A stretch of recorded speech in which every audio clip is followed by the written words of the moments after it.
चलिए हम लोग एक्सरसाइज 3 में क्वेश्चन नंबर 5 देख लेते हैं। एक्चुअली इस क्वेश्चन में आपको 2 केसेस दिए हैं। कैसे पता है आपको? ऐसा कहा गया है कि ए जो है वो सिमेट्रिक मैट्रिक्स है।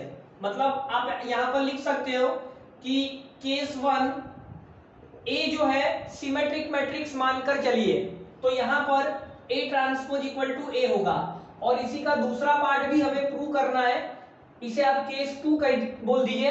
और यहां पर आपको ए जो है वो स्क्यू सिमेट्रिक मैट्रिक्स लेना है।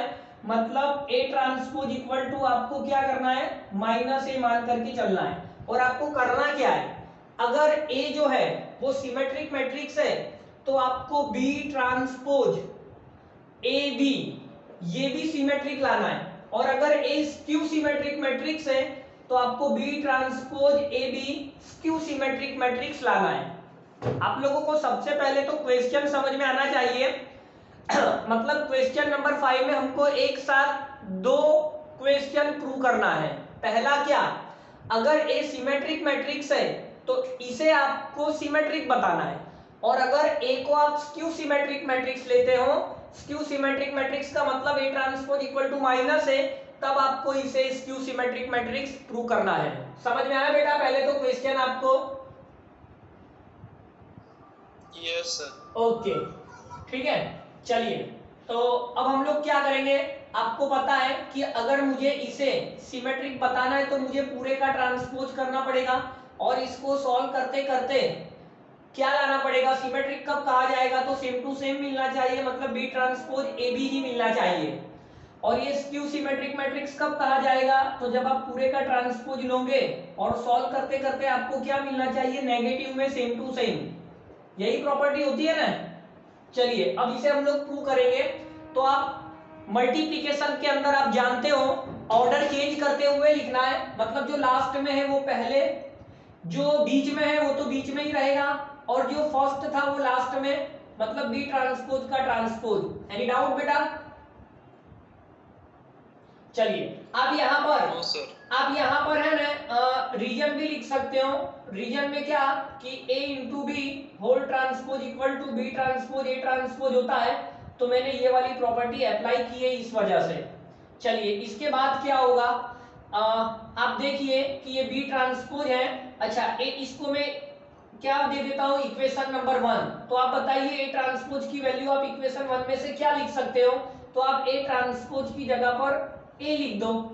अच्छा आप ये भी जानते हो कि ट्रांसपोज का ट्रांसपोज मतलब मैट्रिक्स बी ही मिलेगा।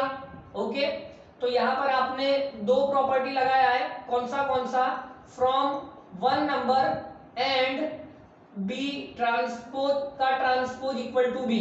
तो आपने ये 2 मतलब फ्रॉम 1 यहां से आपने ए ट्रांसपोज की जगह पर ए डाला है और इस प्रॉपर्टी का यूज किया है। तो आप देखिए कि आपको जो मैट्रिक्स आपने लिया था, जिसका आपने ट्रांसपोज लिया है, तो वो अंदर वाला पूरा के पूरा सेम टू सेम मिल रहा है। तो देयरफॉर मैं लिख सकता हूं कि B transpose A B is a symmetric matrix.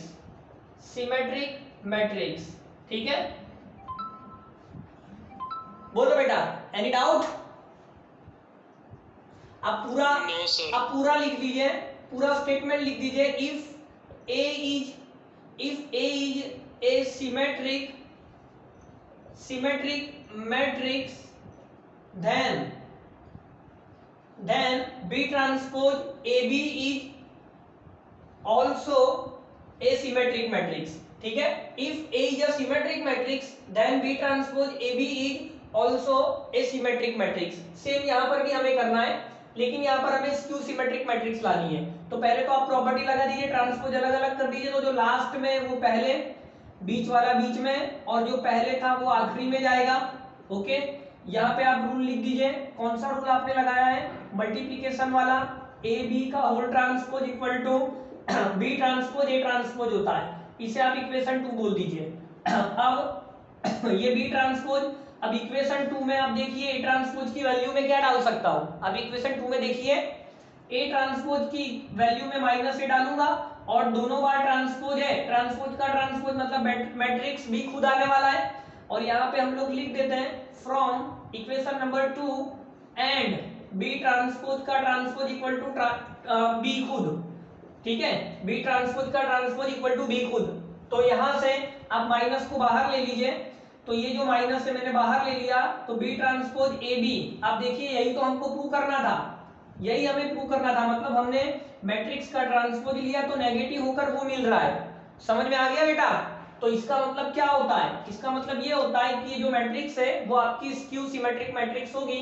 तो आप सेम यहाँ पर जैसे स्टेटमेंट लिखा है आप यहाँ पर भी लिख सकते हो, if A is a skew symmetric matrix then B transpose A B is also a skew symmetric matrix. मतलब जहां सिमेट्रिक है वहां आपको सिर्फ यहाँ स्क्यू सिमेट्रिक मैट्रिक्स लिख देना है।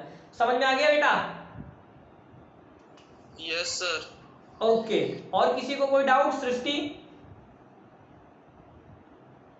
No sir. चलिए एसएस ले लीजिए फिर और करते हैं।